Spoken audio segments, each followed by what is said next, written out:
So what happens is our cell membrane as we, keep going and experience life.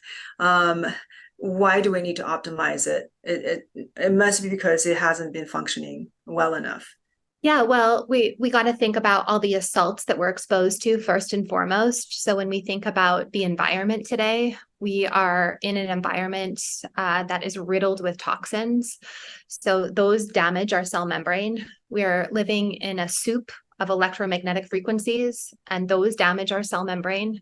Medications damage the cell membrane. Again, stress can damage the cell membrane. Infection. So Lyme is a great example of something that would damage the cell membrane, the spike protein, all of these assaults.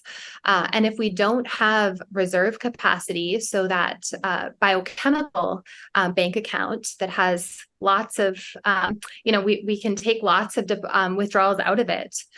We're going to end up in a situation where we don't have what we need to go and repair damage to the cell membrane.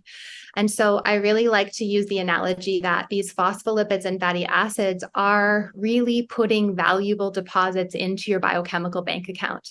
You are providing your body with what you need to go in and heal damage to the membrane, so that if you are exposed to any of these assaults that I just listed, you actually have what you need to repair the damage. And that damage also happens on a mitochondrial level. We know our mitochondria are so susceptible to damage. And so when we have these lipids to go in and repair damage to the membrane, then we can restore functioning of the cell and the organelles within the cell as well. But just aging, Joy, remember, like just the aging process, we have increased inflammation, we have increased levels of catabolic reactions, oxidative stress. So we have damage to the membrane just kind of as a natural process of aging. And so these really become so much more valuable, so much more critical as we age, because we have a diminished ability to synthesize these phospholipids as we age. And then we also have all these other factors that are working against us.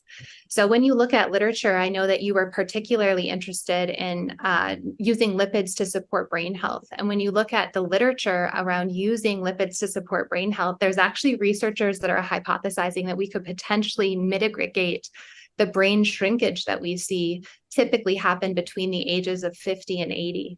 So our brain usually shrinks about 20% between that age time frame. And using this approach, this lipid replacement therapy approach, could potentially completely mitigate that brain shrinkage. So they're absolutely critical if we are interested in preserving our brain, optimizing our brain, but also just improving our health span and optimizing our health span.